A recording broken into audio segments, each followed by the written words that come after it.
Hello, everybody. It is myself and Comics here with an indie interview for you. We have co-host Jeremy, aka Dead Guy, and the interviewee we are interviewing today is Jerry Carita. If That's it's funny. Spanish, I can't roll my R's. I'm sorry. It's so funny. It's Italian, but I had a math teacher in high school who insisted it was Spanish. And every time I walked past him in the hallways, he would say it exactly like that. Like it got more and more exaggerated over the course of the 4 years. And at the end, he was like, "Carita." And I was like, Roll the R. I'm white. Otherwise, I feel like I would be really offended right now. Like, So anyway, Carita. That's it. Carita. Don't put any actual Italian stink on it. Just Carita. Okay. Carita. Okay, Jerry Carita. Carita. I was like, it's got to be Carita, right? And then I'm like, maybe I should put my own Hispanic influence onto it. That's fair. I mean, it's all good. It's similar. I think it means little face or little dear one in Italian and in Spanish. I think it's the same word basically, or something similar. So Oh, that sounds nice. You could put a nice. Spanish stink on it if you want. All right. So we are like super excited. You were when I was talking to you when I was talking about you with Jeffrey for the interview, he told me that you are the editor of the anthology The Cloakroom. Correct. I'm a co-editor. Yes. Co-editor. Okay. And There we are. I'm just blanking out because I had to share the screen. So we were looking through the Kickstarter, but there's no editor credentials on the book? Question mark. What do you mean? Like when we were going through, we were looking through. I mean, on the team is where we found where I was reading most of that stuff, but on the actual campaign page itself, I was kind of looking for your name to be dropped as far as crediting and editing, and we couldn't find any of that. So I guess we're curious if you edited this series yourself or if this is just under your banner. Yeah, no. So the way it works is Scott runs this writing class through his Substack, Scott Snyder, and all the stories in it are from creators in the class. I think 2.5 years ago, a group of students in the class put together a larger anthology. It was like 118 pages. I think it was like 15 or 18 stories. And one of them was nominated for an Eisner, actually, The Beekeepers Do. Yeah. And so, it was kind of a Herculean task, though, to kind of get 18 creative teams on the same page to do a book. So those guys did not want to do it again. A different group of people a year later did the same thing in the class. Tales from the Cloakroom, Volume 2, another 120-ish pages of short comics. And then right around the time that Kickstarter was being fulfilled is when I became aware of the project. And my partner, Veronica, and I took it over. So I publish it through Thorny Comics, which is basically just as established me and alone in this room. And Veronica and I are the co-editors. So we get stories that are submitted. Sometimes they're almost done, and there's not like a ton of input that we can reasonably have, but even then we'll talk through the creative with the writers and the artists and kind of help guide it a little bit. A lot of times what we get is a 1-page pitch, and then we help them find an artist, we help them find a letterer, we help them find the colorist, we guide them through their own story. We'll get a script and we'll give notes on the script, and we'll ask questions about the characters that they're trying to tell us stories about. And kind of, Veronica and I are both aspiring writers and editors, and so it's a different part of your creative brain. So I spend the whole time trying not to say, here's how I would write it, and trying instead to just ask questions and kind of get them to feel good like they're making the best possible version of this story that they have in their head. So if that's what an editor does in comics, then that's what we're doing. It feels like it, though.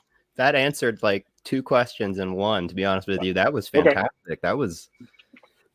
You kind of stumped me. I was like, oh, well, he just answered a question I was going to ask him right then and there on the spot. So that's really interesting because we, a lot of us have a lot of experience talking with indie comic creators, and it's usually the creators, the writers, and the artists. We haven't really had the experience. I know Bianca's talked to some editors before, but I personally haven't. And as an aspiring writer myself, you can't really edit yourself. So I instantly had some questions. Like after seeing the experience you have, how did the process change between? I would say, have you always edited, or is it you've been a producer and then got into editing? And if so, how was that different from the processes you're used to? I mean, a lot of my TV work has been story producing and unscripted TV, which is what they call writers so that they don't have to pay them like writers. Um, and so I've done a lot of that. I've done a lot of collaborative work like that, and where you kind of aren't the sole creative brain in the room. There's a bunch of people. There are notes from a network. There's lots of like overlords that you have to please in the process, and so you need to be collaborative. And I think that is kind of what's different. For me when I'm editing versus when I'm writing. When I'm writing, I just try and tell my version of my own story. I can do whatever I want. I tweak it forever. I'm never done tweaking. Like in the lettering stage, I'm still changing dialogue. It drives letterers crazy. But then as an editor, I flip that, and because I have to, and you kind of instead are asking questions that you hope the writer has thought through everything. Sometimes they haven't yet. Sometimes this is a new story that you're a sounding board, and you need to be able to bounce ideas back at them without just being too heavy handed, because it's not your story, it's their story. And so you want to kind of guide them to make sure that they're telling the best version of it, so that they're happy when they hold the book in their hand and they look at their story. So it's a different process for sure. That's freaking cool. To be honest with you, that's really freaking cool. It's a lot of fun. It's super rewarding, and especially in this particular project, a lot of these people are first time getting anything published. Scott does like their classes, so he'll talk in 1 week about how to write a mystery and what makes a good superhero comic, and he'll have on other creators and editors. He had Will Dennis on, who's like a legendary super editor, and they'll talk about the whole process, and then some people in the class are of a subscription tier on the Substack where you can submit your writing to Scott, and he'll give you notes and give you feedback on it. You have a meeting with him. You have 5 or 10 minutes to just kind of talk through where you're at and what his thoughts are. And all of that is super helpful, but he's one person with limited time. So what this is sort of an outlet where all those people who are actually working to apply what they're learning in the class to a story can, pitch us the story, and we'll help them carry it over the finish line. It's super rewarding. It's a lot of fun. It sounds super nice. I didn't expect wholesomeness. Yeah. I'm sorry. You've ruined this whole stream with your kindness. No, we're totally kidding. Monday night, 9:00 is not the time for anything nice. I know. It's my bad. It's actually, I'm kind of impressed, because I had no idea that's what the process would be like. At least from that standpoint, I thought it'd be more like, no, this can't be in here. There's too many words. Which does lead to a question. I've got them pulled up, B, just in case. What makes you decide, like when you're reading through a story, what makes you decide what should be cut, shrunk, or removed or adjusted? That's a big question for me. Like when you start seeing long-winded or whatever, you see where I'm going with this one. Yeah, totally. In your editor experience, what makes you decide what should be trimmed down, cut out, even removed at that point? I mean, I think what I normally do is if there's a part that it's all how you feel when you're reading it. So if you feel like this is going on too long, if you feel like there's too much information here that I don't need, especially for these are short stories, how much exposition, how much backstory, how much information and data do you really need to make the story work and hit hard and like feel good? And some stories need to be wordier, some feel better wordier, some have characters who talk a lot more, and some have characters who say a lot with their silence and with some facial expressions, and that's what's nice about comics. It's a visual medium, so you can kind of balance the two, and rewrite your story once you get the art back and see what the artist did, that you feel like, I don't have to say I'm mad, the guy is clearly angry in this picture that this wonderful artist drew for me. So it's kind of there isn't really a direct answer to the question. I think there are lots of rules of thumb where you'll find editors have like a rule about how many sentences, how many words can fit in a panel on a page and things like that. But if you go back and look at, like, if you read Sandman now, it is hella wordy. You know, Yes. by today's standards, hella wordy, like full of captions and dialogue and sub captions and information and backstory and everything Stan Lee ever wrote was like filled with unnecessary, but it created a feeling like filled with Yeah. unnecessary, like, listen up, true believers, like that's 6 words right there I don't need to tell the story, you know what I mean? So you don't want to cut too tight, because sometimes that's the personality. If you have a character that talks a lot, Negan in The Walking Dead isn't Negan unless he has these long ridiculous speeches. Yeah. He needs that. So it's hard. Sometimes it just feels like it's not going anywhere, and then you got to give the note and you talk to the writer, and sometimes you go like, look, I think you have a really interesting concept here, but you're just kind of laying the story out chronologically and then this happened and this happened and then this happened and then it's over. And if you mess with it, we're in a comic book, we can jump through time, we can tell the end of it first, we can find a way to kind of set something up so you can surprise me and keep me reading, because right now I'm not going to keep reading this. And that's really the feeling. How do I feel? Am I going to keep reading this? And if no, why not? And then talk about it. Okay. You're absolutely right. There's no way to give one solid I Yeah, it's choose this, hard. but It's so I get hard. what you're saying. That was a good explanation. Like that helped me kind of understand the process and what goes into that. And yeah, I mean, I guess that you don't want to destroy the creative process. You don't Right. want to be like, all this is, I do understand. And so I guess in that sense, you are actually part of the creative process. Oh yeah, I think the editors have to be. Like the editor, if you're that's the whole thing, is that you have to be, you're a sounding board, and you're someone that the writer and the artist trust, and your instincts are something that they at least are willing to listen to and consider. We're not like really hardcore about it. Like we'll give our notes, and if the writer, the creator, the team really disagrees with what we're suggesting, we bend. And if you think that's the best version of your story, then great. We'll publish that. We're not nuts about it. But I'll tell you, like, everyone, maybe it's because a lot of them are doing this for the first time, or they're early in the process. They haven't all had like a taste of big success in comics yet, but everyone has been super willing to adjust and take notes and rethink things that they had in their head for months or years about a story. You sometimes just ask one question where there's a villain in a story, and you're like, well, what does the villain want? And sometimes people haven't thought of that, because it's not about the villain. It's the villain is a prop in someone else's story. But is it a better story if the villain is more than that? Sometimes no. Sometimes the villain is just, of the monster in the shadows that we don't care about. It's the thing coming to kill us, and it's not really. It's a tornado. It doesn't have a story. It's just it's a bomb. It's not, you know what I mean? Like, that could be the villain. But if your villain is a human being or a person or someone with a personality, like, what does that person want? And why are they doing what they're doing? And is that interesting? Does that put a new edge on your story? Sometimes yes, sometimes no. But that's all it is. You ask questions and you kind of get to the bottom of what story is the writer trying to tell, and are they happy with this as the best version of it? That's actually very interesting, because usually if I try to create the story and I make a villain, I'm like, well, I got to give the villain some sort of backstory of what they're doing, why are they doing it, and all that stuff. And then I end up like overthinking it. And you're telling me that a lot of people don't actually think about it? I don't know. Money. Yeah, I mean, sometimes, again, first time. A lot of these people are first time writers, so there's a villain, and there'll be some reason behind what the villain is doing, and it's completely disconnected from the hero. And you're like, does it help us to have, like, does it ruin it, or does it help us to have, Jack Napier is actually the Joker, and that's the same person who killed Batman's mom and dad? Is that better or worse than the story in the books? You know what I mean?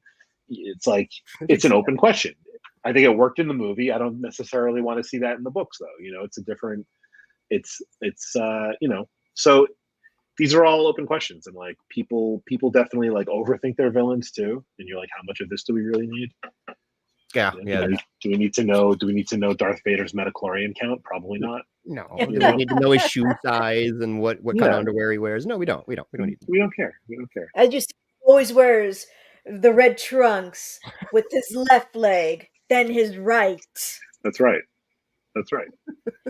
Does it You know, ever make you feel bad for having to remove something when you are, doing editorial work for a person's project? no, and I think that's my TV experience. In TV, you have no time.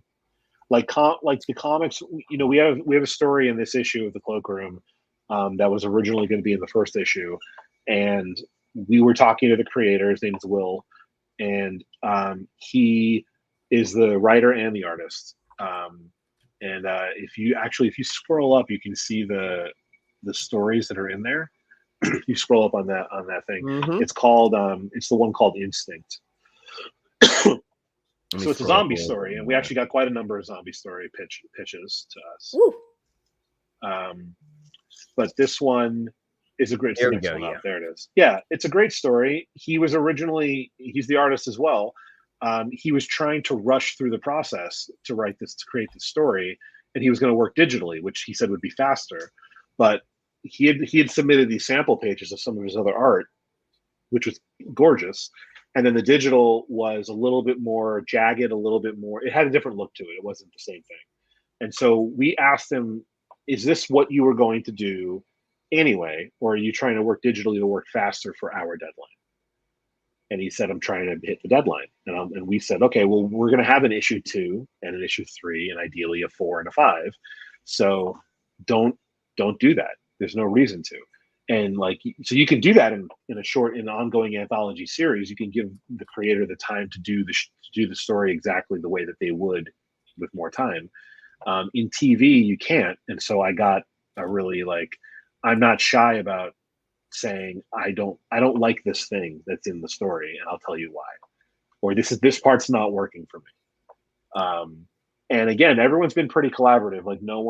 No one has taken it, as far as I can tell, at least, unless everyone's being really nice and really shining it on. No one has ever been insulted, as far as we can tell. Veronica is my co-editor on the project, and we do all these things together.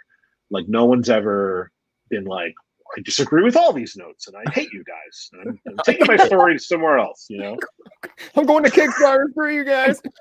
Yeah, screw you guys. I'm gonna get my own Yes Man. I have a personal question before we dig into more. I didn't mean to cut you off. I didn't realize there was more. I am so sorry. No, you're good. Go ahead.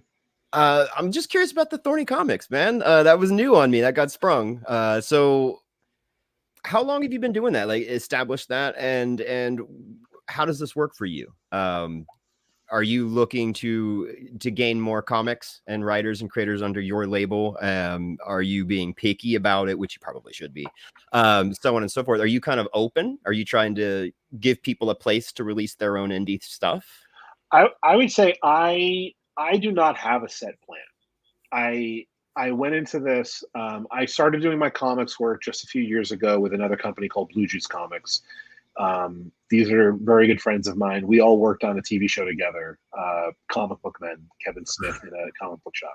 So I was one of the original producers of that show. A group of my friends who were the camera operator, the camera team, actually, the audio mixer, they started a comic book publishing company on set because they had these ideas for stories that would have required $300 million in a movie. And so they were like, "Why don't we just convert? Let's tell these stories as comics." And so the first one they did was something called The Accelerators. Then they did an all ages book called Anne Bonny, which was a pretty decent hit for them for a while. And so during the pandemic, I started working with them. These are just friends of mine. We did New York Comic Con together. We did MegaCon together.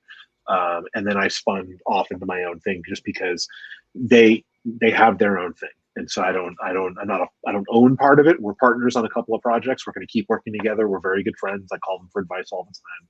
But I wanted my own thing that I could move at my own pace and do whatever I wanted with. So I founded Thorny Comics about 2 years ago.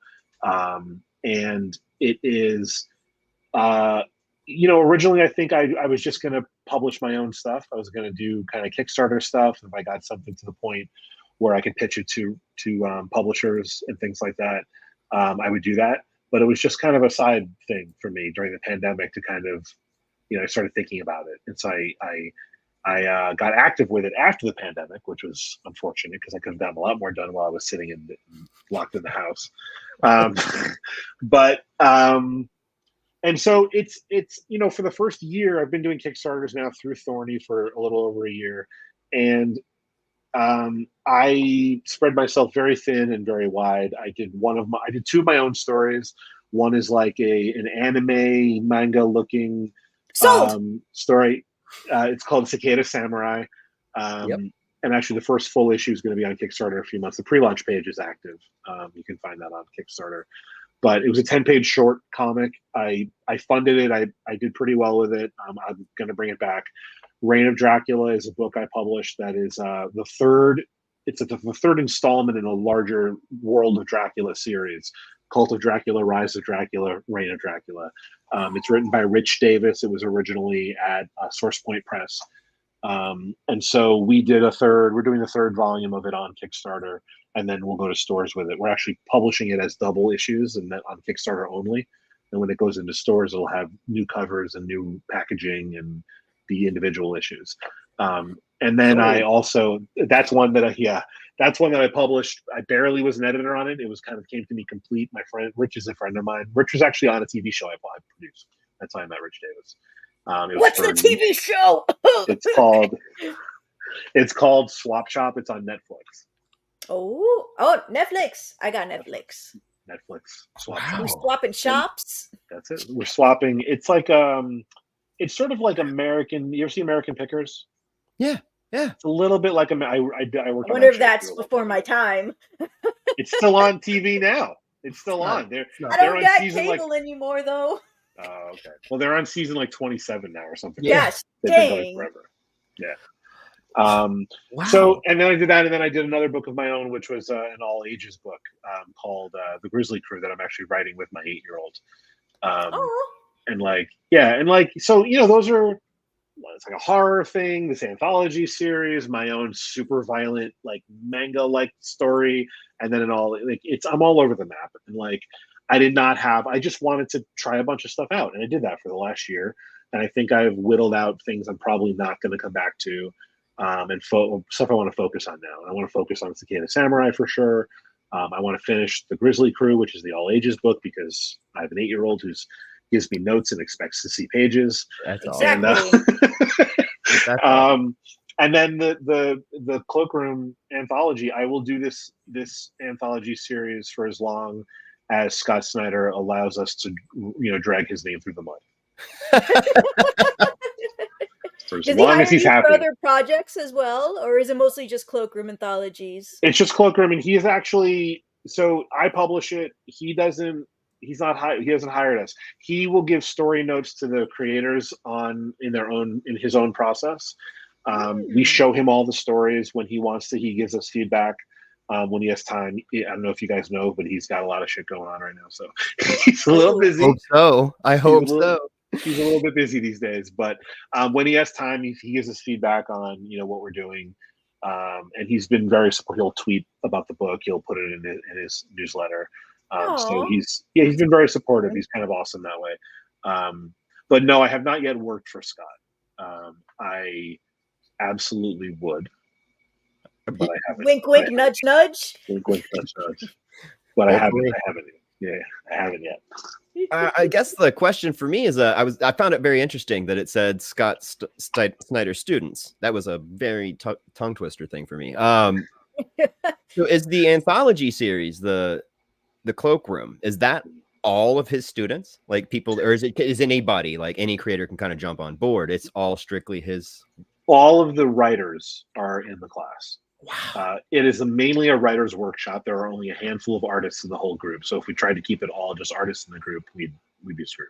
Well, yeah. So we get a lot of pitches, and then we pair them up with artists who are people I've worked with. And this is why I love doing this series, is that it's rewarding working with the first time creators and writers and stuff.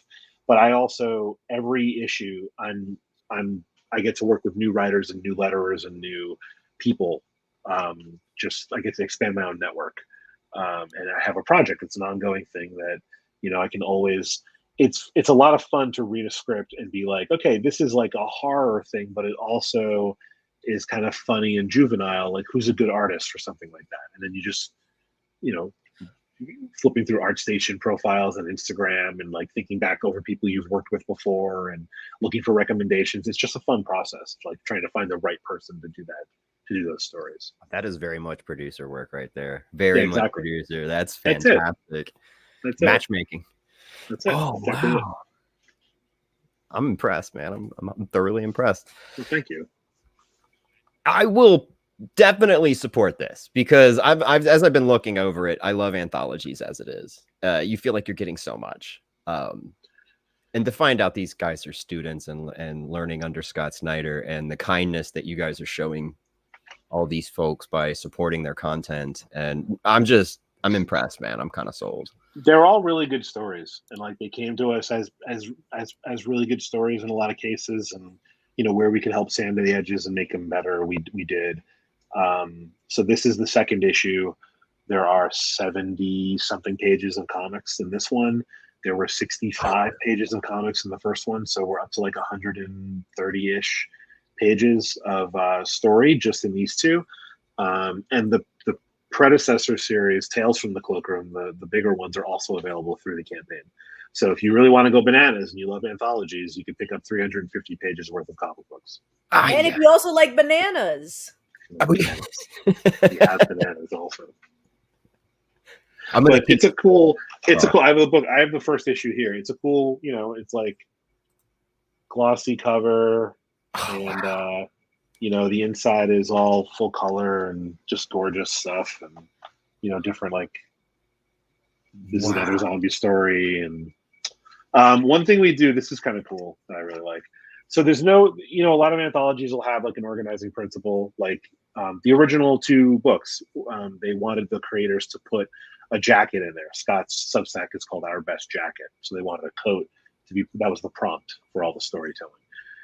We eliminated that. We basically feel like Scott, and just the fact that these are all the students, was prompt enough, and we wanted everyone to kind of have the freedom to keep telling different stories that were not tethered to something we made up. So we wanted them to be able to tell whatever story they wanted. So the organizing principle is Scott and the class, and so every issue we have the writers give us a little blurb about what part of Scott's class inspired either the story or them to start writing comics or talk about something they learned from it. So, for example, in this issue, if you scroll down, there's a story that I think is 2 down called Cat and Mouse. So okay. Scott did a class that was all about mystery writing, how to write a mystery. And something he said just offhand in the story is like a super in the class, a super basic way to set up a mystery is you've got 2 characters who are up to something, and you've got a third character trying to figure it out. And then you can apply that scenario to anything, anywhere, and kind of tell whatever kind of story you want, but you can build a mystery around it. Yeah, that's awesome. And that's what this story is. So that this writer, Dan Brady, went home that night and outlined what became this story. You know, that is awesome, man. I'm kind of blown away. Like that, it's so hands-on. It's so real the way I kind of see it. Like it's not coming from a place where, you know, like a DC or a Marvel where they've got money to pump to people. That this is coming from people really starting out and learning and applying what they're learning, and then handing it to you guys, and you're just like, buy this because it's awesome. That is fantastic, man. And I can promise you, there's no money being pumped anywhere. We do not make a dime. We have a number how much money it cost us to produce the book. That includes printing, shipping, the cover art that Veronica and I pay for out of pocket, the design work. Like we had someone redesign the logos for the first issue. We're spreading that money, that cost across the first 3 or 4 issues. But we have a number that is our break-even number, and it's a good bit above the actual funding number on Kickstarter. So we don't think we're going to break even necessarily. It's not about that. We're getting to exercise our editor brain and kind of do something fun. You know, did I lose you guys, or did Jeremy freeze? He probably just froze.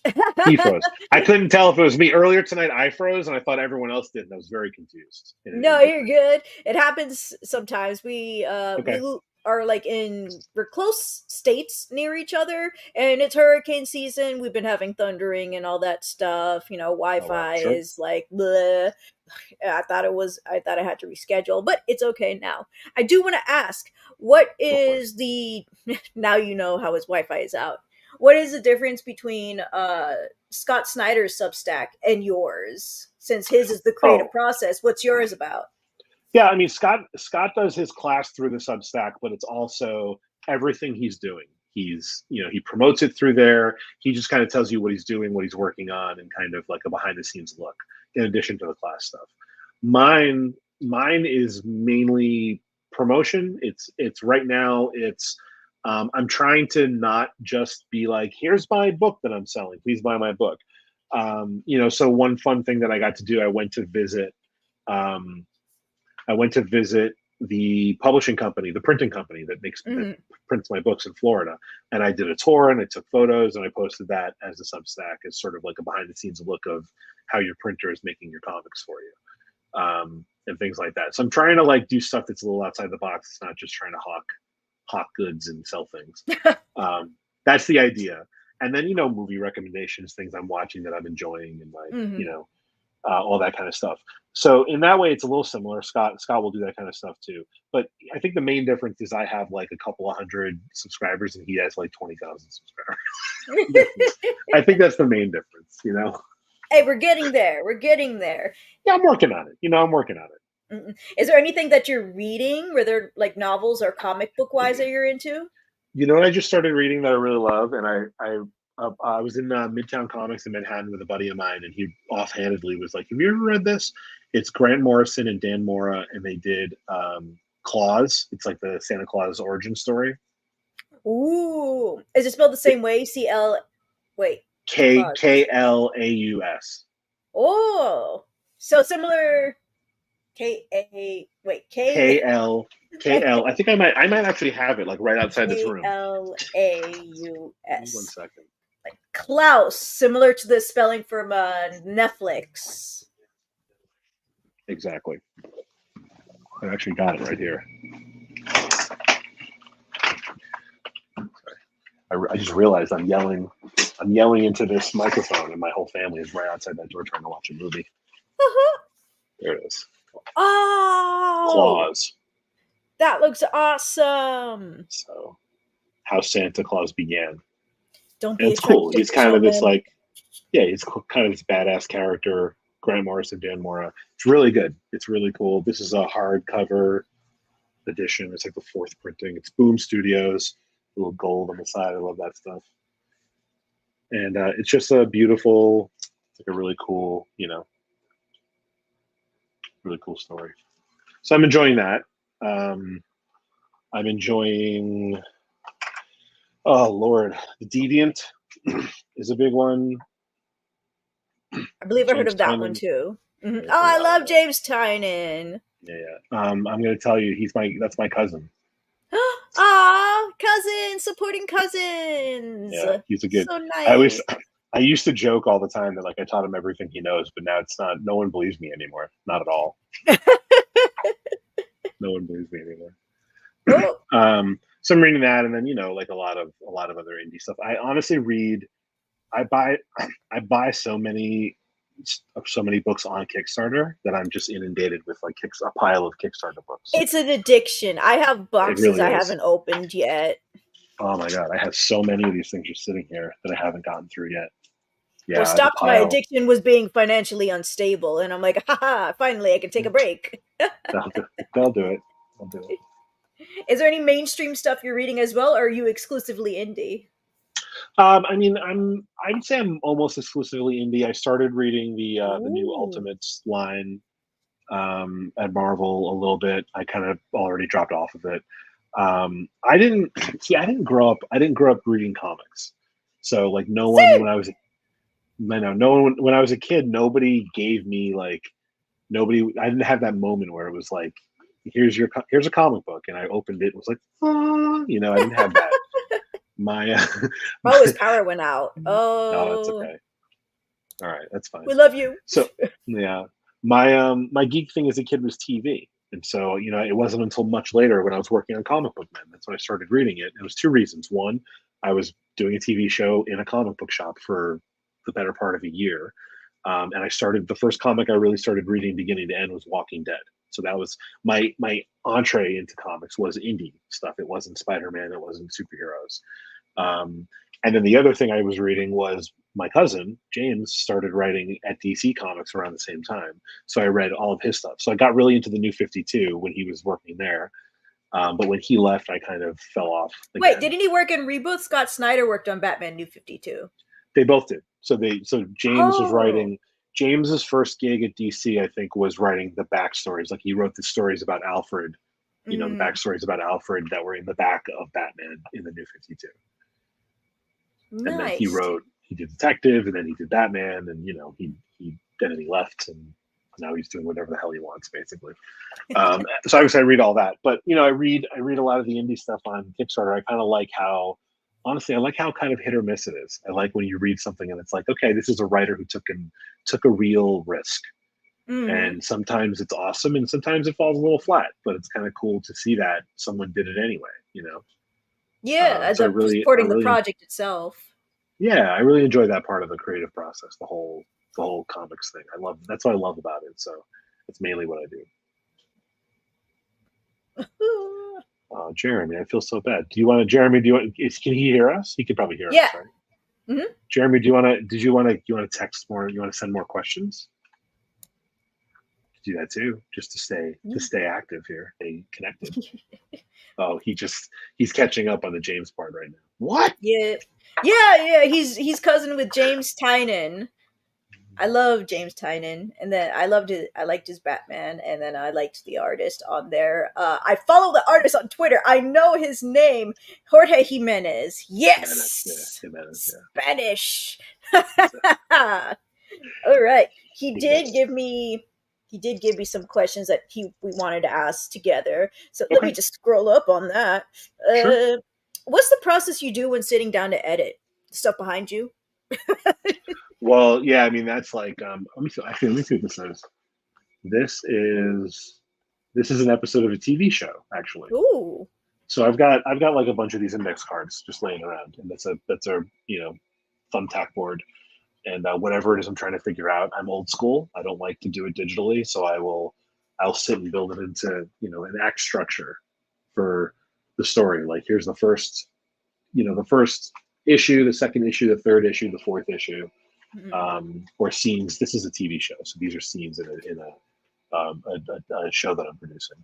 Well, sometimes it is better for physical, like how you like the sticky notes, like you have Yeah, to pass by it, physically see it. But if you have it like on your phone or the computer, you unless you put in like a constant like reminder app or something to, have you look at it, then you're gonna have to look for it yourself or try to remember. right. Like how far are you? I've been in comics since I was 9. For me, what I don't remember what age I was. Yeah. Graduated high school 2014. 2017 start of Rebirth was when I started reading comics, so that's 3 years, 21 if I'm Wow. mathing correctly. That's about right. Yeah, I mean, I went back. So when I started getting into it, I went back and read. I read all of. I read like every Green Lantern story I could find. I read all that stuff. I read Rebirth. I read all of the.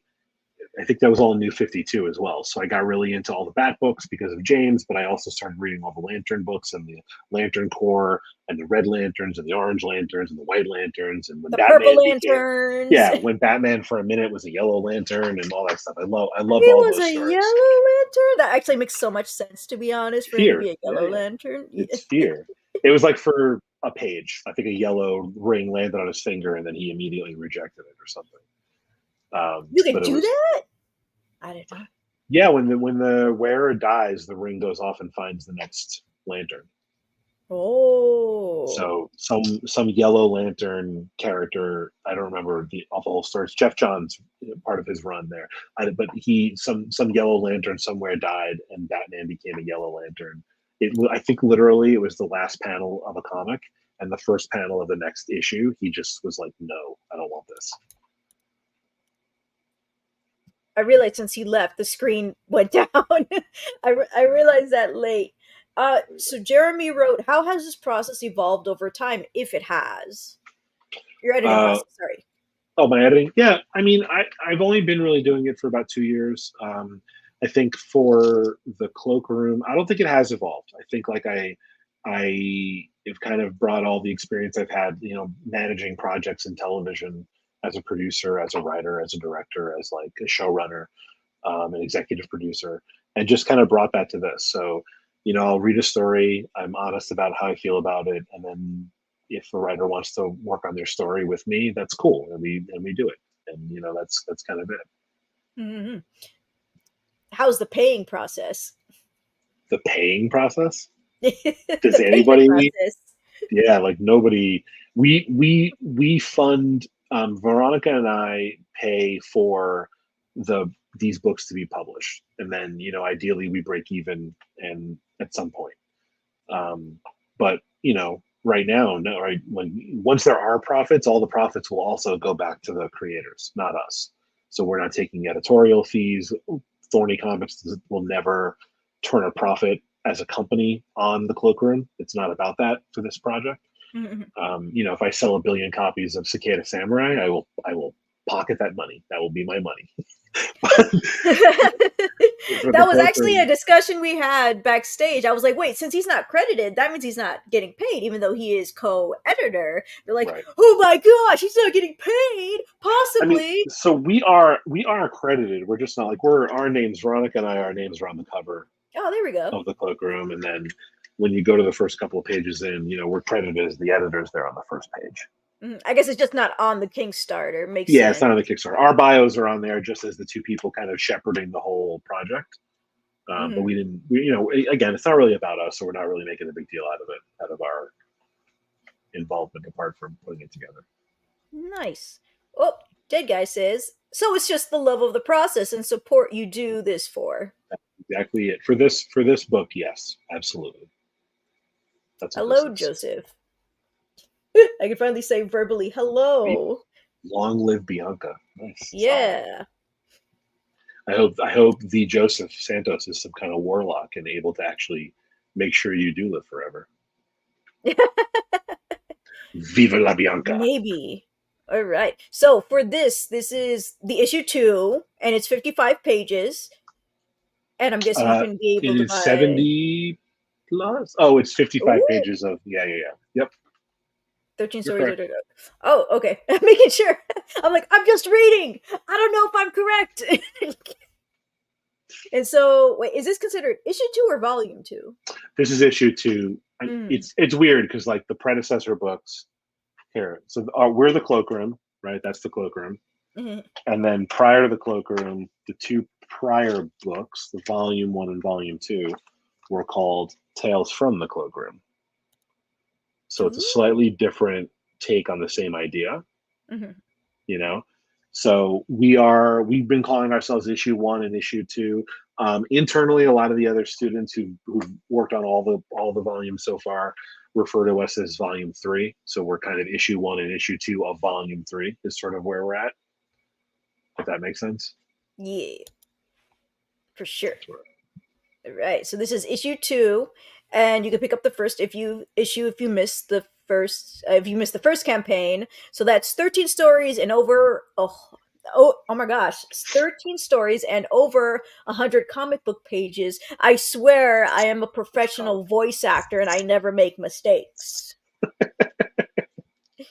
The stories were all written by members of Scott Snyder's writing team class workshop. He operates through Substack, our best jacket. Many of the featured stories were written in his guidance. Nice. And so these are the covers. I really like this cover. Random Yeah, mermaid. Isn't she gonna die? that's We'll worry about Pablo. that later. Pablo Verdugo did that. He's great. And then this is on Matt Salisbury. Matt Salisbury is probably the busiest person other than me and Veronica on this series. He did this Dang. cover. He did a cover for issue 1. He's had stories in the previous volumes as an artist. He's a writer as well. He has 2 stories in this issue. So he has one where he's the writer and the artist, and then he has another that J.B. Hawkins wrote the story, and he's the artist for that story. So he's like all over the pages of this book. Nice. He's fantastic. When I first was making the thumbnail for this, this is on the thumbnail because that's what I saw when I clicked on the link. So I'm like, oh, it's probably something like horror related. And then when I clicked on it recently, I'm like, whoa, it changed. Right. I'm not changing the thumbnail because it's too cool. And then we have Abandon All Hope. We have Welcome to the Dark, Kiss of the Sea. Oh, the mermaid. Pineapple Macho, Instinct, and then Cat and Mouse. Ooh, that one's like exclusively black and white. And those are other black and white ones. This one's also black and white. Nice. That's actually very interesting. All right, so let us look at the pledges. So if you want the digital version of the Cloakroom, that is actually $8. That's actually not bad for 55 pages. Less than I thought. Yeah, I think we made the Kickstarter campaign before the book was completely finished. It's finished now, but it's actually, I think it's more like 60 something pages for this issue. Oh wow. Because the actual printed book will be 72 pages, interior pages. And most of it's story, but some of it's other stuff too. Nice. So yeah, $8 for the digital. If you want both issues 1 and 2 for the digital, it's $15. You can choose I think for that we're doing the A cover. Actually, you get all the covers. You get a digital. We just include all the covers for both issues on the digital side. Ooh. So you get all the art, all the cover art there. Yeah. Mm-hmm. And then we have number 2, a cover trade. Yeah. So that's the A cover. That's the one that you like. That's Pablo Verdugo did that. And a guy named Simon Mugiono is the colorist. I love that cover. This is sort of like each little character on there is representative of one of the stories in the book for that one. And then the B cover is our character behind the red cloak. Oh, behind the there red we cape. go. Red curtain there. Oh, there's actually something good. Shipping charged in a backer kit after the campaign. Yeah, I always do that because otherwise we're just guessing. And so this way, whenever you end up adding whatever you want to get, wherever you don't want added, you just pay for the weight of the thing that you're actually buying. Nice. All right. And we got the Virgin cover of the Cloakroom number 2. Yeah. And these we print a lot fewer of these, the Virgin covers, so they're a little bit more expensive, but not much, couple bucks. Yeah, not much. Boop, boop, boop. And then we got the Virgin cover of cover B. It's such a nice cover. It is. And then you can start mixing and matching. So this is issue 1 and issue 2, physical rewards. These are both the A covers. So you get this cover. This is the Siraji cover. Siraji is the artist on this one. And then you also get the A cover for the new issue, which is the one Pablo Verdugo did. Nice. Boop, boop, boop, boop, boop. Similarly, these are both the covers by Matt Salisbury. His issue 1 cover and his issue 2 cover. Nice. Keep that guy very busy.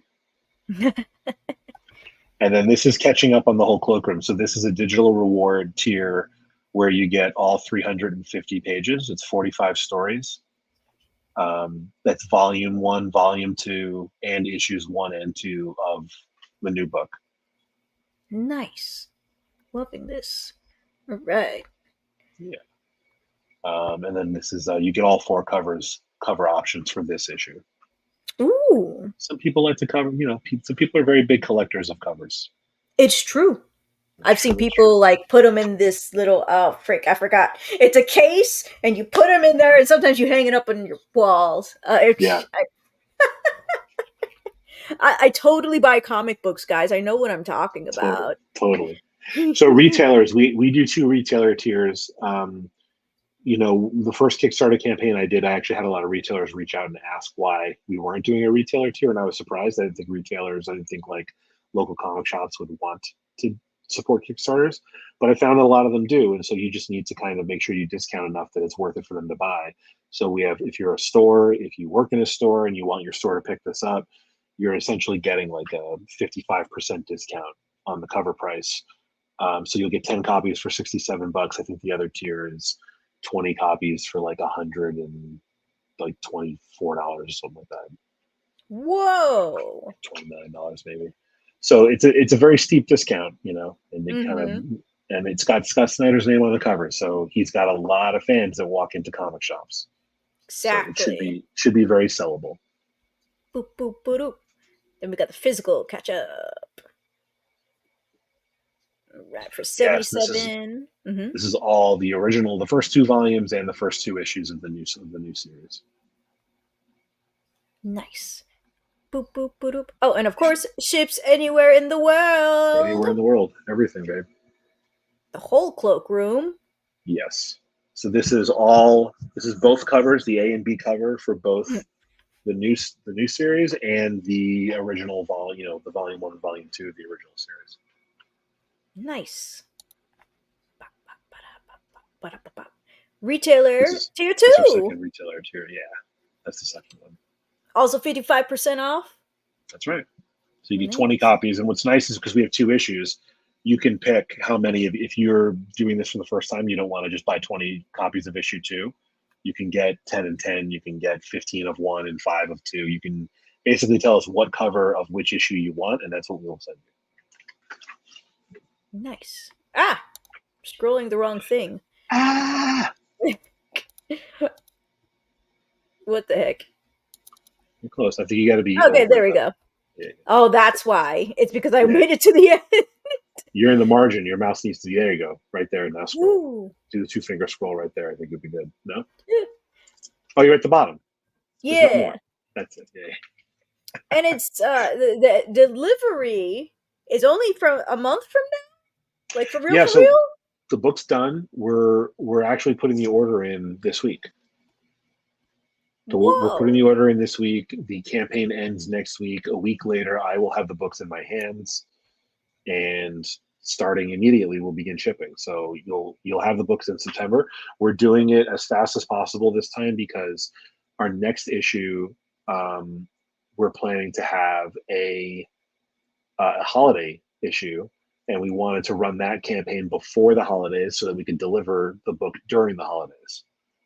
So issue 2 will be in your hands in September so that you can buy issue 3 later in September or the beginning of October so that you can have issue 3 in your hands sometime in ideally November. Man, that's how they get you. We're trying. And all of these are like trade paperback form for 55 pages ish. Yeah, they're And somewhere between 60. The actual print, because we have some other stuff in the book, is somewhere between 60. The first one was 64. The second one is 70. The holiday issue will probably be somewhere in the middle, somewhere around there as well. ooh, holidays. Oh, what was I going to ask? I was going to ask something. No! What are we talking about? No. Oh, I remember. I got it. Came back to me. I did not take my omega pills today. I was going to ask. Don't worry, it's not lost yet. I'm fighting it. So these are all like the trade paperbacks, but are you wanting to do hardcovers as well, or are these hardcovers? No, these are soft. These are all soft covers. These are all trade paperbacks. These are like, I think it's a 10 pound weight cover, and the interior pages are, I want to say, this 70 weight with like a text gloss. So the inside is a little bit more of a Ooh. matte finish, so it's a little more legible that way. Right now, this is all we're doing. When we have enough stories, we are talking about repackaging it into smaller issues and putting it out in stores as individual floppies, like proper stapled floppies. We're talking about collecting them all into one big trade paperback to sell forever. we're talking about doing a hardcover that would be like sort of a prestige hardcover for probably also on Kickstarter, but ideally in stores. Do something nice. Ah, that sounds awesome.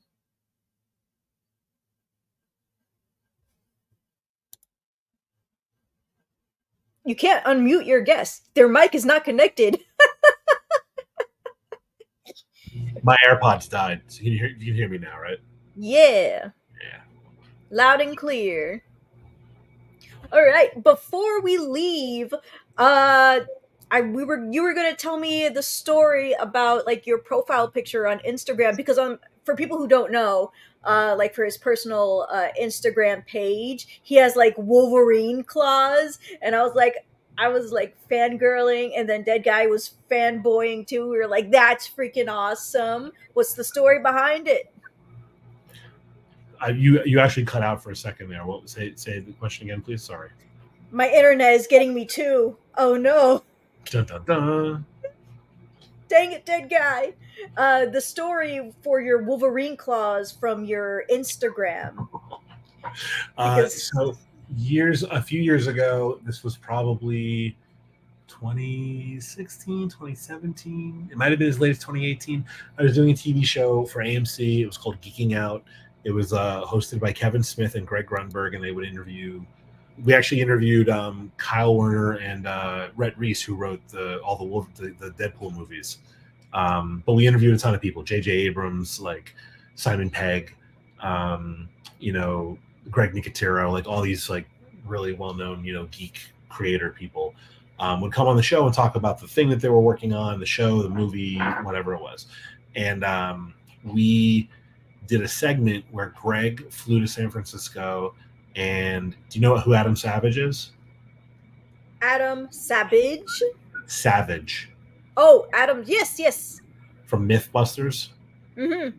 So we went to Adam Savage's workshop in San Francisco, and he makes movie props there. It's like one of his multiple side hustles and stuff.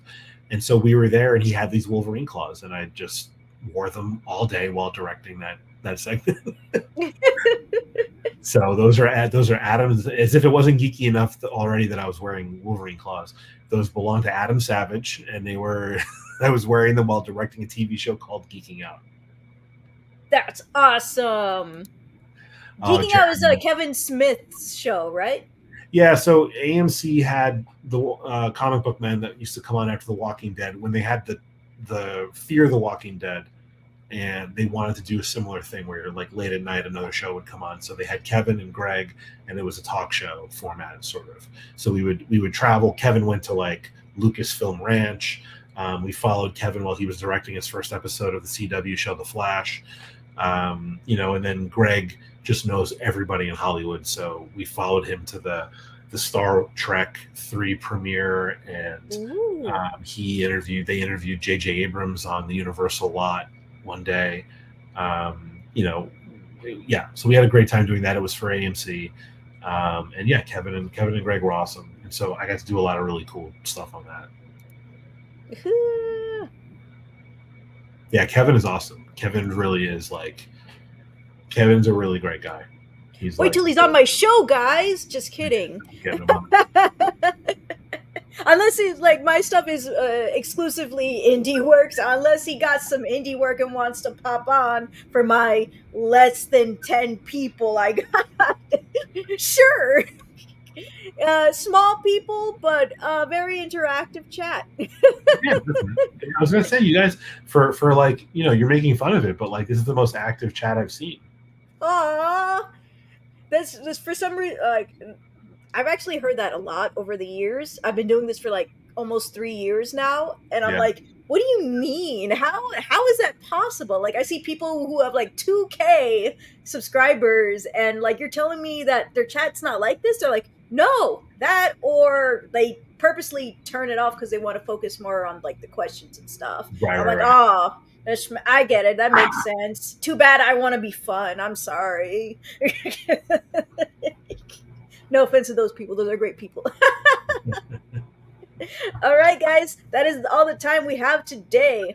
Scott Snyder presents the Cloakroom 1 to 2 anthology. It will be in the description, is also pinned in the chat. I put Jerry's social media links on the description if you guys want to check them out. And make sure you guys have a great rest of the day. You know, be careful with storms. It's hurricane season over here. Bye, guys. Thank you, guys.